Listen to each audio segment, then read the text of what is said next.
Introduction: Why this book matters more than you think. Negotiation. Most people hear that word and immediately think of business deals, hostage situations, or courtroom battles. But the truth is, negotiation is everywhere. It's in your daily conversations, your personal relationships, your job interviews, your text messages, and even in the silent decisions you make at the dinner table. That we are all negotiators. Every single day, you are making deals, some big, some small. Whether you're asking for a raise, persuading your child to eat vegetables, or deciding where to go on vacation with your partner, you're negotiating. And yet, very few people are ever taught how to do it well. That's where this book comes in. Based on the groundbreaking strategies of Voss, a former FBI hostage negotiator, Never Split the Difference shatters the traditional rules of negotiation. It doesn't rely on manipulation, intimidation, or trickery. Instead, it teaches you how to use empathy, curiosity, and emotional intelligence to truly connect with people and guide conversations to powerful, win-win outcomes. Voss didn't learn negotiation in a classroom. He learned it in life-or-death situations, where a single word could make the difference between saving a life or losing one. His lessons, however, aren't just for crisis zones. They apply to business meetings, job offers, salary discussions, and even everyday conversations. And they work. In this audiobook, you'll learn not just what Voss teaches, but how to apply it in your own life. You'll hear stories, techniques, and tools that will forever change how you communicate. You'll find yourself listening more, speaking less, and getting far better results. The title of this book, Never Split the Difference, is a bold one. Because splitting the difference sounds fair, doesn't it? Meeting halfway. Compromising. But what if meeting halfway means both sides lose? What if it means you're agreeing to a solution that satisfies no one? Voss teaches that in negotiation, compromise is often the enemy of real resolution. There's a better way, a smarter, more human way, one that's based not on winning or losing, but on understanding and influence. This audiobook isn't just about mastering a set of tactics. It's about transforming how you see communication altogether. It's about becoming more confident, more persuasive, and more aware. Whether you're talking to a stranger or someone you loved, by the end of this journey, you'll no longer fear tough conversations. You'll seek them, and you'll know how to lead them, not by force, but by listening, labeling emotions, asking calibrated questions, and revealing hidden truths. So, if you've ever been misunderstood, overruled, underpaid, or simply walked away from a conversation feeling frustrated, you're in the right place. Let's begin the journey into the art of negotiation. Let's learn why you should never split the difference. Chapter 1. The Power of Tactical Empathy: How Understanding Others Gives You the Edge. Let's begin with a simple truth. People want to feel heard. Not just listened to, but truly understood. Voss calls this tactical empathy. And no, it's not about being soft or emotional.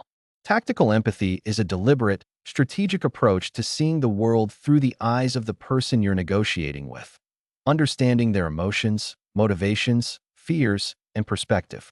It's one of the most powerful tools in negotiation, and it works because it builds trust without giving anything away. Now here's the key. You don't have to agree with someone to understand them. You're not endorsing their view. You're just showing them that you're aware of it, that you're paying attention, and that you care enough to step into their shoes for a moment. Voss learned this lesson in the most intense way possible, as an FBI hostage negotiator. In a life-or-death situation, you don't have the luxury of arrogance. You can't steamroll your way to success. You need the other person to feel that you're not just an opponent, but a partner in reaching a resolution.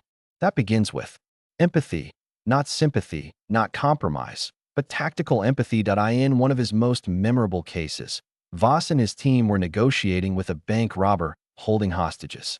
They didn't start by issuing demands or threats. Instead, they started by listening. They mirrored the robber's words.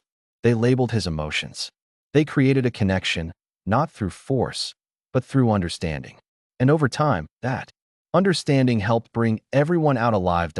So how do you use tactical empathy in everyday life? Start by listening. Really listening. Don't interrupt. Don't jump to conclusions. Let silence do some of the talking. Often, people will reveal more if you simply give them the space to speak. Next, label what you hear. This means naming the emotion or concern the other person seems to be feeling. You can say things like, It sounds like you're frustrated. It seems like you're worried this won't work out. It looks like this is something that really matters to you. These simple phrases have a disarming effect. They show that you're paying attention, and they help the other person feel safe enough to open up, share more, and shift out of a defensive mindset. In business, this might mean understanding a client's hidden fear of making a bad decision. In relationships, it could mean recognizing that your partner just wants to feel respected.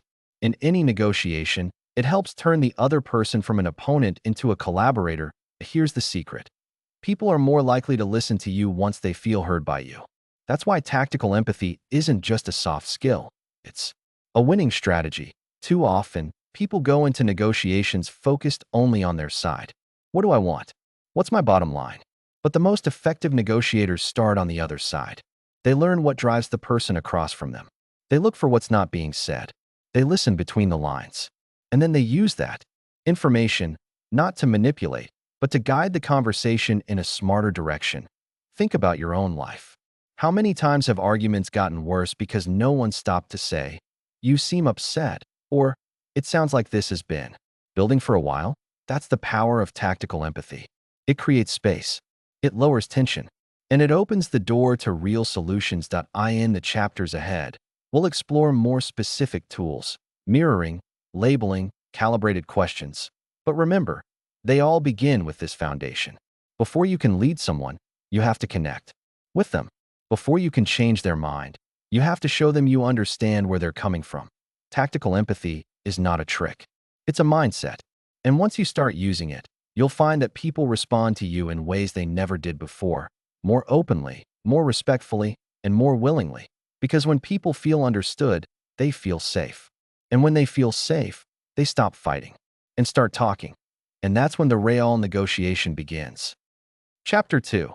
The magic of mirroring: how one simple word trick builds instant trust. What if I told you that one of the most powerful negotiation tools in the world is just one word, or even one sentence, repeated softly, like a reflection in a mirror? It may sound too simple to be true, but it works. And it's called mirroring. Mirroring is the subtle art of repeating the last few words, or the most important few words, of what someone just said. You say it back to them with a curious, slightly upward tone. That's it. No gimmicks. No clever phrasing. Just reflection. Let's say someone tells you, "I'm not sure I can approve this budget right now." You respond, "You can't approve this budget right now?" And then you wait. That tiny moment of reflection does something remarkable. It signals that you're engaged, that you're curious, and that you're not trying to push or interrupt. Instead, you're inviting them to keep talking, and 9 times out of 10, they will.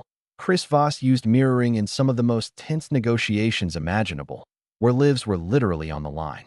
He found that mirroring helped calm people down, extend conversations, and create unexpected moments of connection. Why?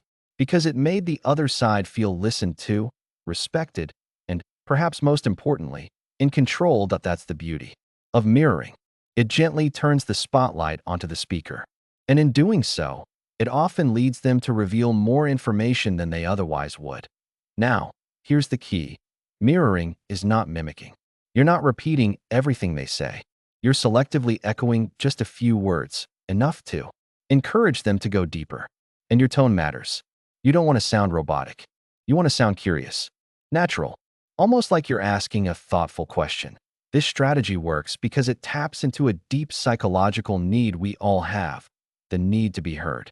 When we hear our own words reflected back to us, our brains take that as a cue that someone is paying attention, and that makes us feel safe enough to keep sharing. Let's look at a simple everyday example. Imagine you're at a car dealership, and the salesperson says, "This model just came in, and we've had a lot of interest already." You respond, "A lot of interest?" And then pause. That small mirror can lead to a cascade of useful information. The salesperson may start revealing why it's popular, what other buyers are saying, and how much flexibility they really have on the price. All because you didn't challenge them. You simply reflected. Mirroring also has another benefit. It slows the conversation down. It gives you time to think, to stay calm, and to control the rhythm of the negotiation without appearing forceful. And here's the surprising part. The person you're mirroring will usually not even notice. It feels so natural, so organic, that they often don't realize you're using a technique. To them, it just feels like you're deeply engaged in the conversation. And that's exactly the feeling you want to create. In personal relationships, mirroring can be a game changer. Let's say your partner says, "I just feel like you haven't been present lately." You gently repeat, "Haven't been present lately?" That opens the door to an honest conversation instead of a defensive argument. It shows you're not rushing to defend yourself. You're trying to understand. And that's the power of mirroring. It buys you time, creates connection, and opens up the other person's mind, all without a single confrontation. So how do you start using it? Step 1. Listen closely. Really tune in to what the other person is saying. Step 2. Choose a short phrase or key word from their sentence. Step 3. Repeat it back with a calm, curious tone. Then pause. That pause is important. Silence makes people feel the need to fill the gap, and that's when the truth comes out. In every negotiation, information is power, and mirroring helps you get more of it, without pressure, without force, and without having to say very much at all. As Chris Voss says, people will tell you everything if you just listen and mirror them well enough. It's like unlocking a door with a whisper instead of a bang. Try it. Test it. Use it at work, at home, in small conversations and big ones. Watch how people respond when they realize they're truly being heard. And remember, the best negotiators aren't the loudest. They're the ones who know how to listen, reflect, and lead with quiet confidence. Chapter 3. Labeling emotions to gain control. Why naming feelings disarms tension and builds influence. What's the first thing most people do when they sense tension in a conversation? They either avoid it, deny it, or push back against it. But Chris Voss learned something different, something surprisingly effective. He discovered that the best way to deal with emotions, especially in high-stakes situations, is to acknowledge them head-on. This technique is called labeling, and in negotiation, it can completely change the game. Labeling is the simple act of naming the emotions you observe in the other person. You're not asking them how they feel. You're telling them what it seems like they're feeling. You're not diagnosing them or making it personal. You're simply reflecting what's already there. You might say things like, "It sounds like you're frustrated. It seems like you're under a lot of pressure. It looks like you're not sure this is going to work." That's it. Short, calm, and focused. And when done right, these phrases have a powerful effect. Why? Because people want their emotions to be recognized. When you name an emotion out loud, you make the other person feel seen and validated. And in most cases, that's all they need in order to move forward. Now, here's the counterintuitive part. Labeling negative emotions doesn't make them worse. In fact, it often makes them disappear. Voss describes this as defusing the bomb. When you call out a fear, a concern, or a source of anger, it loses its grip. The emotion softens, the tension drops, and suddenly, you're in a conversation that feels safe instead of combative. Imagine a customer who's angry about a delayed delivery. Instead of getting defensive, you say, "It sounds like you've been really disappointed by how long this has taken." That moment of recognition might be all they need to calm down and actually hear what you have to say. In hostage situations, this technique saved lives. Voss would say things like, "It seems like you feel like no one's been listening to you," or "It sounds like you're carrying a lot of pain right now." That kind of language didn't escalate the situation, it humanized it. Labeling also works in personal relationships. Suppose your partner says, "You never listen to me." Instead of defending yourself or turning away, you respond, "Sounds like you're feeling really unheard right now." That simple reflection can melt defensiveness and open the door to an honest conversation. But labeling isn't just about negative emotions. You can use it to reinforce positive feelings, too. For example, "It seems like you're really proud of what you've built." "It looks like this matters to you a lot." "It sounds like you're excited about this opportunity." Positive labels encourage people to open up more. They feel safe, affirmed, and respected. So, how do you use labeling effectively? Step 1. Observe.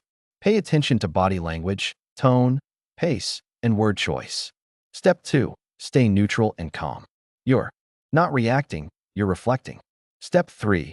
Use phrases like "it seems like," "it looks like," or "it sounds like" to label the emotion. Step 4. Pause. Give them space to respond. The pause is important. Once you label an emotion, let it hang in the air. Give the other person time to process it. Sometimes they'll agree and elaborate. Sometimes they'll correct you, and that's good too. Either way, they're talking. They're opening up, and you're gathering valuable insight. The real beauty of labeling is that it builds connection without agreement. You don't have to say, "You're right." You don't have to fix anything. You're simply showing that you recognize what they're feeling, and that's often enough to earn trust and cooperation. Labeling isn't about controlling the other person. It's about managing the emotional environment of the conversation. Because when emotions are high, logic goes out the window. But when emotions are acknowledged, logic returns. This is how you gain control, not through power or pressure, but through empathy and presence. So the next time you feel tension rising, don't back away. Don't try to bulldoze through it. Stop, listen, and label what you see. It sounds like this has been really tough. It looks like you're caught in a difficult spot. It seems like there's more to this than what's being said. You'll be surprised how quickly the conversation shifts. And you'll discover what Chris Voss already knows. Labeling emotions doesn't weaken your position, it strengthens it. Because when people feel understood, they stop resisting and start listening. And that's when influence begins. Chapter 4. The art of saying no without conflict. Why no can be the most powerful word in negotiation. In most conversations, people fear the word no. It feels like rejection, like failure, like the door is slamming shut. But in negotiation, and especially in the world of Chris Voss, no isn't the end, it's the beginning. This chapter is all about reclaiming the power of that small but mighty word. Because when used skillfully, no doesn't kill the conversation, it strengthens it. It sets boundaries. It builds clarity. And most importantly, it creates safety. Let's start with a simple truth. People feel more comfortable and more in control when they can say no. That sense of control, of not being trapped or manipulated, actually makes them more open to further dialogue. Chris Voss discovered this while negotiating with kidnappers, bank robbers, and terrorists, people in incredibly high-stakes situations. And over time, he noticed a pattern. The moment someone felt cornered into saying yes, they shut down. But when they were allowed to say no, their guard dropped. The conversation deepened. And here's the lesson for the rest of us. The word no is not the end of the conversation. It's a doorway to trust. Think about your own life. How many times have you agreed to something just to be polite, only to feel resentment later? How often have you said yes under pressure when what you really meant was not yet or I'm not ready? Now, imagine if you had the freedom to say no without guilt and the confidence to let others do the same. That's the heart of this chapter. Voss teaches that great negotiators don't chase yes, they invite no. Instead of asking, "Can we move forward with this deal today?" you ask, "Would it be ridiculous to think we could move forward with this deal today?" Instead of pressuring someone with, "Do you agree with our approach?" you ask, "Do you disagree with anything in our approach?" These no-oriented questions do something subtle but profound. They give the other person permission to say no without fear. And once that fear is gone, their mind relaxes. Their defenses lower. The conversation becomes honest. You can think of it like this. When people feel safe enough to say no, they're finally ready to say what they really think. Let's look at a practical example. Suppose you're trying to schedule a meeting with a very busy executive. Instead of saying, "Do you have time this week to meet?" which pressures them to say yes or disappoint you, you say, "Would it be a bad idea to schedule a quick meeting sometime this week?" That phrasing changes everything. It removes the pressure. It gives them room to breathe. And oddly enough, it often leads to a better response. Why? Because people want to protect their autonomy. When they sense that you're not trying to take away their freedom, they trust you more. And trust leads to progress. Now, what happens when you need to say no? That can be even harder, especially if you're someone who doesn't like disappointing others. But learning to say no with confidence and grace is one of the most empowering skills you can build. Here's how Chris Voss approaches it. First, don't apologize. You have the right to protect your time, energy, and values. Second, be calm and direct. Don't over-explain or feel guilty. Third, offer an alternative if it feels appropriate. You're not slamming the door, you're guiding the conversation. Elsewhere, for example, "I'm not comfortable committing to that right now. This doesn't work for me, but here's what I can do. I'm not ready to say yes, but I'm open to exploring options. These are all ways of saying no without shutting people down. They keep the conversation alive while keeping your integrity intact. And here's the real power. When you learn to say no without conflict, people actually respect you more. They trust you. They understand your boundaries.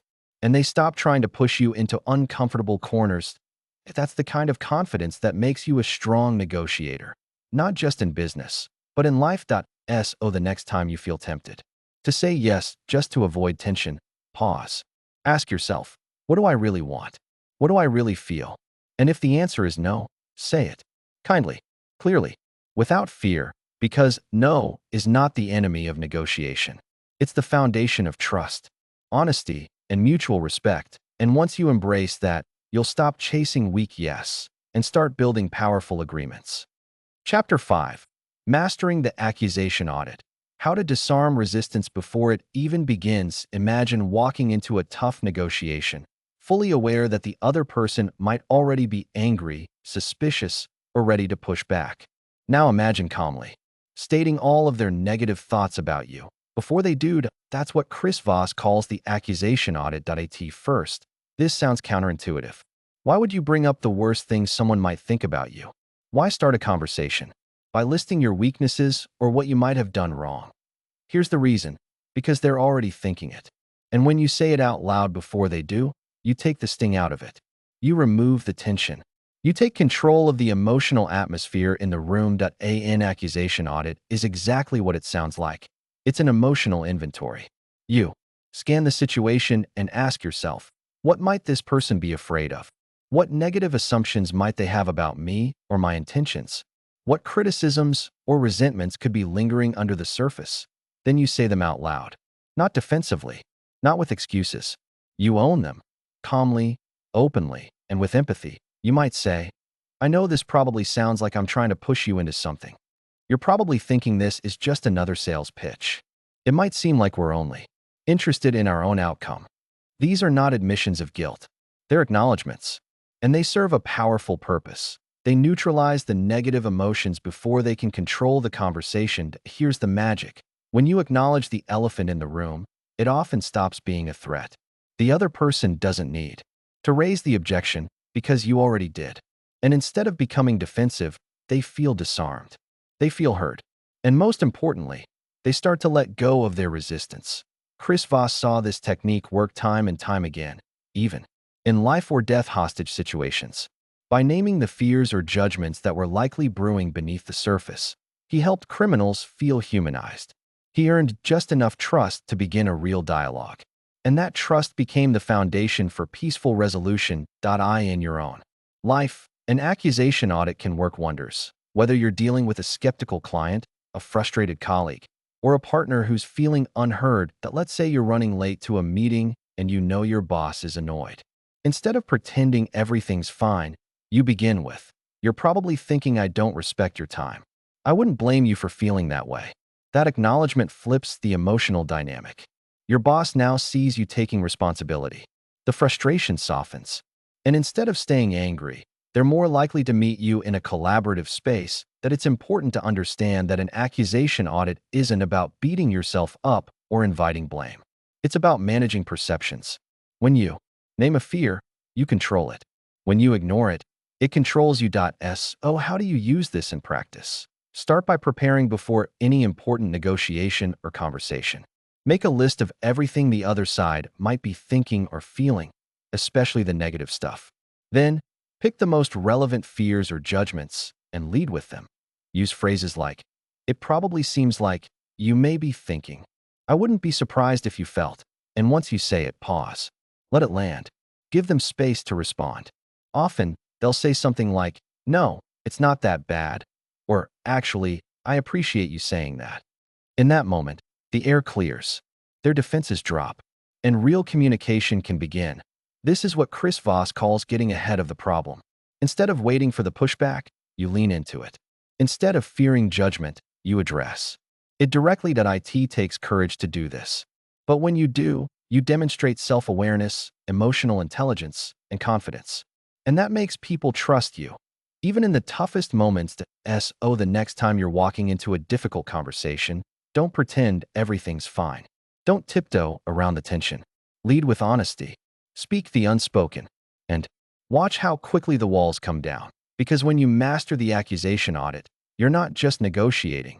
You're creating an emotional foundation that allows people to hear you, work with you, and follow your lead.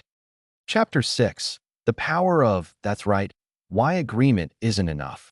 You need alignment. Every negotiator, every salesperson, every parent, and every leader wants to hear one magical phrase during a conversation. That's right. According to Voss, those two words signal something much deeper than simple agreement. When someone says, that's right, they're not just acknowledging your point. They're telling you that you've captured the truth of their experience. And when that happens, you have their trust. You've earned influence. You've connected on a level that changes everything. Let's take a step back and understand the psychology behind this. Most of us are taught to chase yes in conversations. We think that if we can just get the other person to say yes, we're winning. We ask questions like, would you agree?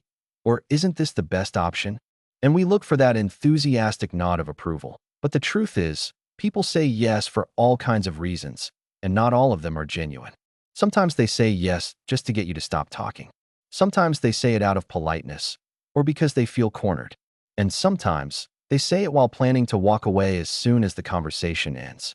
Voss makes it clear, a fake yes is worse than an honest no. It wastes time. It leads to weak deals. And it can destroy trust. So what should you aim for instead? Aim for that's right. That's right means the person feels seen. It means they believe you understand their perspective so well that they don't need to add or correct anything. It means you've mirrored their reality back to them so clearly and accurately, they have no choice but to confirm it. Here's what that might sound like in action. You say, it seems like you've been under pressure to deliver results with limited resources, and you haven't felt supported by your team. They pause and say, that's right. That's the moment everything changes. At that point, the person no longer sees you as an adversary. They see you as someone who gets it. And once you have that, you can start building real momentum. How do you get to that's right? The answer lies in active listening, emotional labeling, and clear summaries. You have to reflect what the other person is feeling and thinking, not just in a shallow way, but deeply and accurately. You listen, you label, and then you summarize their situation back to them using phrases like, it sounds like, what I'm hearing is, let me see if I understand you correctly. Your goal is to give back their story in a way that feels true to them. You're not twisting their words to fit your agenda. You're not rushing to persuade. You're showing that you've heard them so well, they feel relieved just to be understood. Voss warns against a common trap here. Don't settle for you're right. That phrase sounds similar, but it's completely different. You're right often means someone is trying to shut down the conversation politely. It's a form of agreement that still keeps you at a distance. When someone says, you're right, they're acknowledging you. But when they say, that's right, they're confirming the truth of what you said. In hostage negotiations, Voss used this principle to create turning points. He would reflect the emotions, the pain, and the frustrations of the people he was talking to, not to manipulate them, but to earn their trust. And time again, he found that once they said, that's right, the conversation shifted. Resistance faded. Cooperation began. You can use the same approach in everyday life. In business, if a client is hesitating, don't push them to agree. Reflect their concerns. Lay out their perspective. When they say, that's right, you know they're with you. In relationships, when tensions run high, don't argue your point. Instead, summarize what the other person is feeling. Say, it sounds like you feel dismissed when I make decisions without you. If they say, that's right, the wall starts to come down. In leadership, when guiding a team, don't demand agreement. Show that you understand their pressures and goals. Let them confirm that you're aligned. This isn't about flattery. It's not about pretending to agree with everything they say. It's about truly listening so well that you can say what they were thinking better than they could say it themselves. That's when trust is built. That's when negotiations turn in your favor. That's when people stop resisting and start collaborating. If you walk away from a conversation and the other person hasn't said, that's right, at least once, you might want to ask yourself, did I really understand them? Did I listen deeply enough? Did I reflect their world back to them? Because that's right is more than a phrase. It's a signal, a breakthrough, a moment of truth. And in negotiation, it's one of the most powerful victories you can achieve. Chapter 7. Bending Reality with Calibrated Questions. How to lead the conversation without seeming to take control. What if you could guide someone to your desired outcome without issuing a demand, without pushing, and without sounding forceful? What if you could get them to solve the problem for you? That's exactly what calibrated questions allow you to do. Voss calls them one of the most effective tools in a negotiator's toolkit. Because instead of telling people what to do, you ask them questions that lead them, gently and strategically, toward a solution. These aren't random questions. They're deliberate, they're structured, and they're designed to shape the conversation while making the other person feel completely in control. Let's break it down. A calibrated question is open-ended. It starts with how or what, and it makes the other side think. Really think. For example, how am I supposed to do that? What's the biggest challenge you're facing right now? How does this align with what your team needs? What does this mean for our next step? Notice something? These questions don't attack. They don't corner. They invite. They explore. They give the illusion of control to the other person, while subtly guiding them toward your goal. Let's say you're negotiating a price with a client who says, "This is our final offer." Instead of pushing back with a hard no, you ask, "How am I supposed to work with that price and still meet your expectations?" Now they're in a corner, but it's one they put themselves in. You didn't tell them they were being unfair. You didn't say, "I can't do that." You simply asked a question that forces them to consider your side and possibly rethink theirs. That's the beauty of calibrated questions. They change the dynamic. They move the conversation away from conflict and toward problem solving. They keep people talking. And more importantly, they keep you in control without appearing controlling. Voss used this technique in some of the most sensitive negotiations imaginable. In one case, when working with a terrorist group, instead of demanding the release of a hostage, he asked, "What are we supposed to tell the family?" The shift in tone was dramatic. The captors suddenly had to consider the human side of the situation. It introduced empathy into a room filled with tension. And that's the goal of calibrated questions, to inject thoughtfulness where emotions are running hot, to replace conflict with curiosity, and to subtly bend the other person's view of reality until they start seeing the situation from your perspective. Let's talk about why, how, and what are so powerful. Questions that begin with why can sound accusatory, even when you don't mean them that way. For example, "Why did you do that?" often puts people on the defensive. But what led you to that decision invites explanation. "Why can't we move forward?" feels like a challenge. But what's holding us back right now feels like a partnership that you're achieving. The same goal, uncovering information, but without creating resistance. And that's the key to bending reality. It's not about breaking the other person's will. It's about shaping their thinking with them. You turn their mind gently from their concerns to your solution. And the best part is, they'll often think it was their idea. Here's how to use calibrated questions effectively. Step 1. Know your goal. What outcome are you hoping for? What decision do you want them to make? Step 2. Think about the obstacles. What are they afraid of? What's holding them back? What might they need in order to move forward? Step 3. Ask how or what questions that make them address those obstacles. What's the biggest challenge in reaching an agreement here? How can we move forward in a way that works for both of us? What are the concerns I should be aware of on your side? Step 4. Let silence work for you. After asking, pause. Give them time to think. Don't rush. Let the question do its work. What you'll find is that calibrated questions often lead to valuable information you wouldn't have received any other way. They reveal hidden motives, unspoken concerns, and deeper priorities. And once you have that information, you have the upper hand, not by force, but by insight. There's another powerful side effect, too. When you ask good calibrated questions, you signal emotional intelligence. You come across as thoughtful, respectful, and strategic. People trust you more. They want to work with you. And that trust becomes leverage. In some cases, a well-timed question can completely shift the mood of a negotiation. It can turn a hard no into a soft maybe, or even a yes. Because the truth is, people want to feel involved in the outcome. They want to feel respected and heard. Calibrated questions give them that feeling, while quietly steering them toward your preferred path. It's not manipulation. It's influenced through clarity and curiosity.so. The next time you're facing a tough conversation, don't jump to solutions. Don't defend. Don't argue. Ask, what's the path forward from here? How can we avoid this becoming a problem down the line? What would you need to see to feel comfortable moving ahead? Let them talk. Let them reason. Let them build the bridge while you guide them with your questions. And just like that, you've bent reality without breaking trust.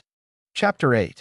Anchoring with extreme offers. Why setting the starting point changes the whole game. Negotiation is often described as a dance. And just like any dance, it starts with a step, the first offer. This initial number isn't just a figure. It's the anchor that pulls the entire negotiation in its direction. Voss teaches that starting with an extreme offer, one that may seem high or low compared to what you actually expect, can give you a powerful advantage. This is called anchoring. When you anchor, you set the stage.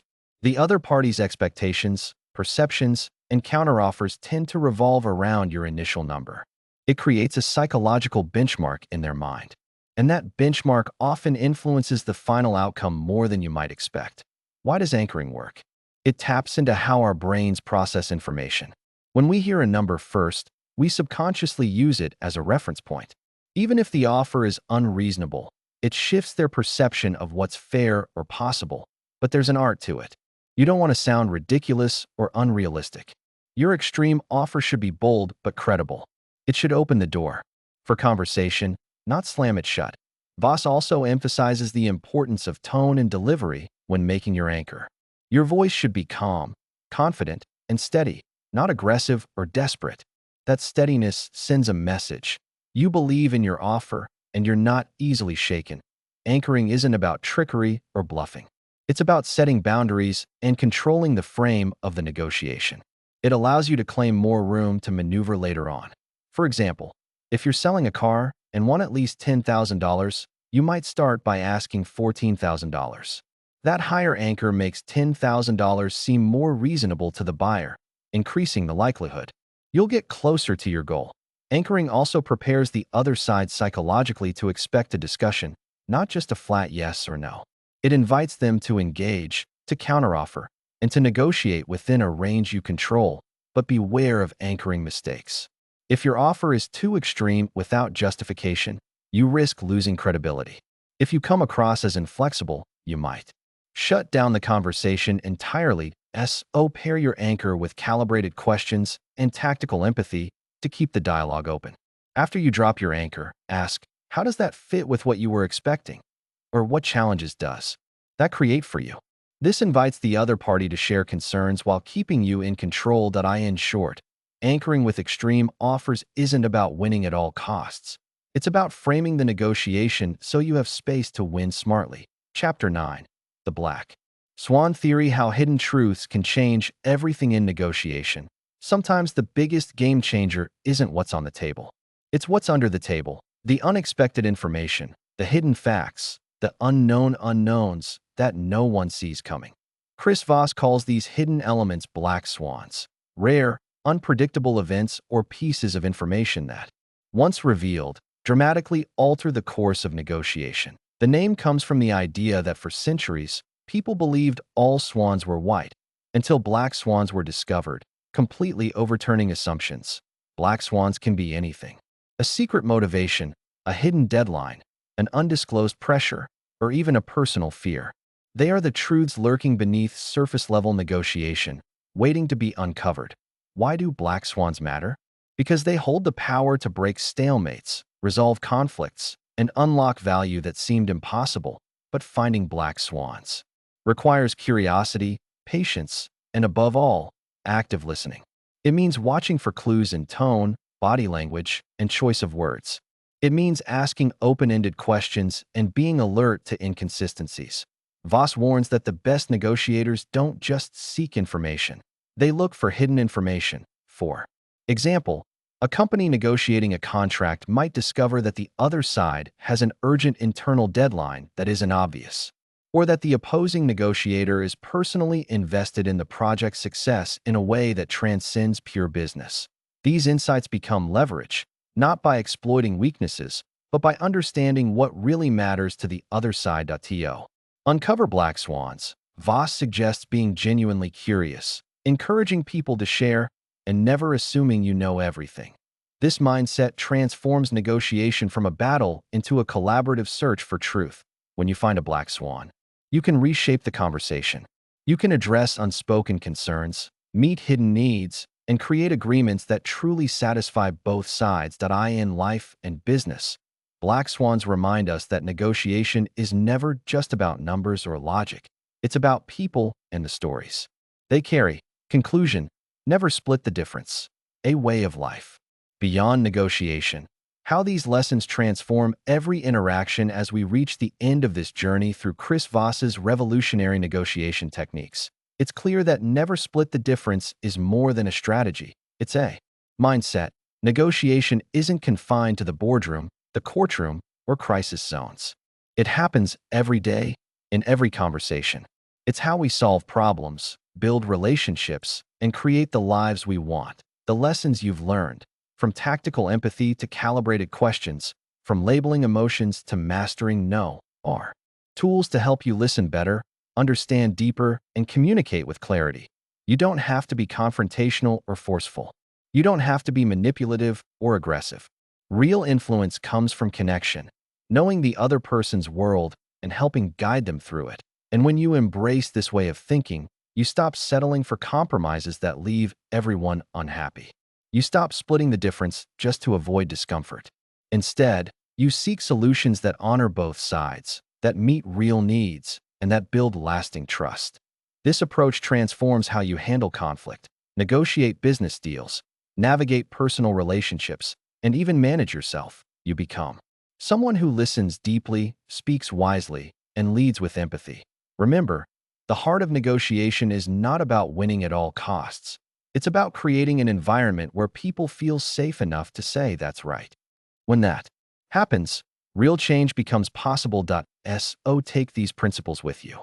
Practice them in your conversations, your meetings, and your daily life. Because mastering negotiation means mastering communication, and mastering communication means mastering the art of connection. And that is a skill worth cultivating for a lifetime. Thank you for listening, and here's to never splitting the difference again.